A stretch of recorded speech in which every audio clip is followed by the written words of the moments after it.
Good morning, my friends. I hope you're having a beautiful day or afternoon, whenever you're watching this. This is a personal video. This is a different sort of a video. I know that you're probably following me because of a keto carnivore or a low carb lifestyle, and I will weave that in to this video, but I'm about to get personal and I'm going to try not to edit this. I'm going to try not to ramble and try not to get too emotional. So please bear with me.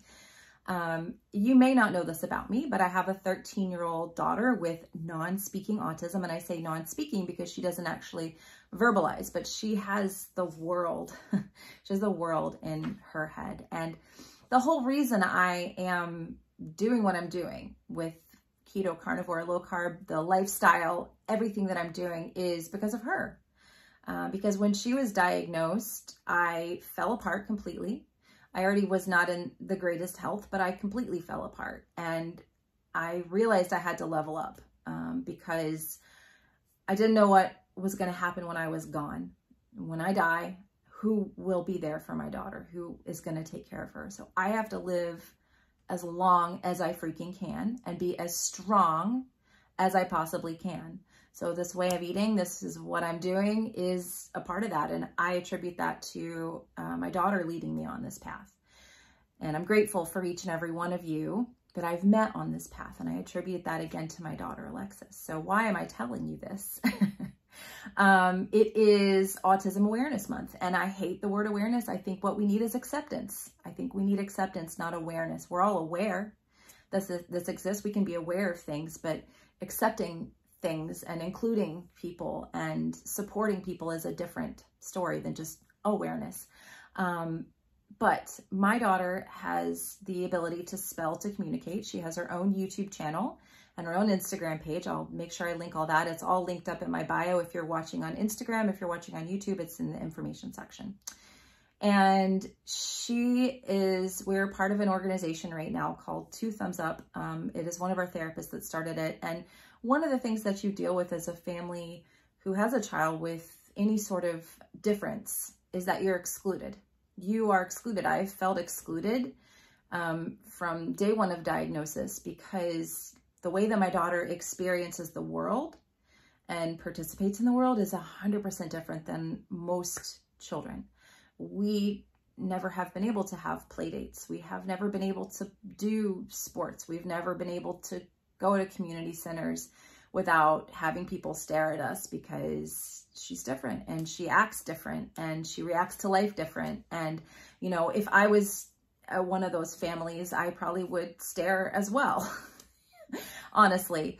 But nonetheless, these families like mine are extremely isolated. It's can cause a lot of grief, a lot of sadness, a lot of isolation. So this is why when people are talking about autism awareness is not enough.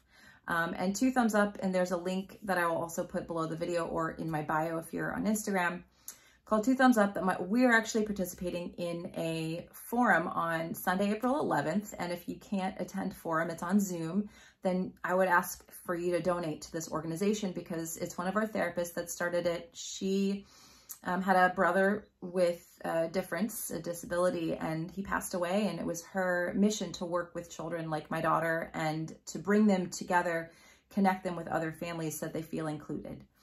And because of this organization, we've been able to have art classes and do yoga and have dance classes and all kinds of stuff where we finally feel like we are not second class citizens that can't participate in society. And it's hard for the parents, but it's even harder for these children, the children that just so desperately, my daughter in her writing, and I'm going to actually read you a couple, if you're still here listening, thank you, a couple of her thoughts that she's going to present a whole bunch of her thoughts in this panel. I'm going to be reading it. I'm going to be trying not to cry during reading these answers come this Sunday.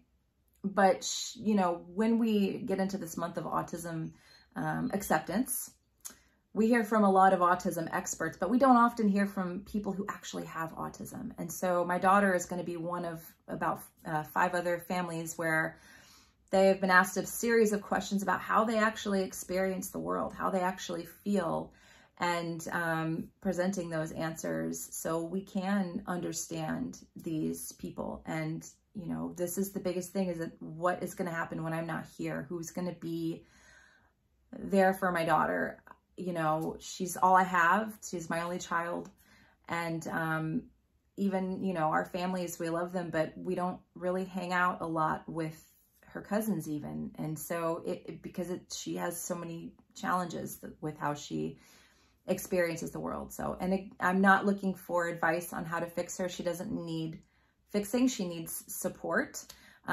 So I know that those kind of comments are always well-intentioned, and I appreciate where people are coming from, but please don't give me advice on how to treat her, how to raise her, because I could write a few books on that. Not on how to fix her, but how I've helped to enhance her life through diet and lifestyle and different therapies and things we've tried. So just want to throw that out there. But I'm just going to read, you know, we asked her a few questions. We've asked her about 20 questions that I'll present in the forum. So this is just a little sneak peek. And we asked her how if she experiences the world differently because of autism. And this is her answer. She said, "Oh, yes. Yes, my senses allow me to hear the nature around me grow and move. I notice butterflies flap their wings and smell rain as it hits the ground. I can tell others don't do this. I believe my eyes just see more. Autism is sensing more." And I always cry. We've had this ability to hear her thoughts through spelling for a few years now. But I always get emotional when I read what she says, because it touches me. And I'll read one more, because if I try to read a lot more, I probably will completely fall apart. One of the things that is hard for me is how people treat my child, either like she's invisible, or like she is stupid. And she can do calculus. She can do college level calculus on a number board. It's literally blown me away, because I dropped out of college because I couldn't do math. Honestly, I hated it. But she's brilliant. So we asked her, you know, what she has to say to people, how to treat her. And she said, "I'm a human with ears and no need to speak slowly and loudly. I have an expansive vocabulary. Show me yours. I don't sit still, but can listen while moving around and making noises. I love to hear stories of your life. Talk my ears off, please. Letter writing is the best. My grandma and I share so much that way." So, you know, I'm putting this out there because I wanted to share this part of my life with you guys. It's not something I do, is to kind of crack myself open this way. It's very vulnerable to share this part of my life and explain this is why I do what I do. This is how I'm able to stay a little bit more disciplined, is this person needs me. She needs me. And I want to be there for her. I want to be as strong and as healthy as possible.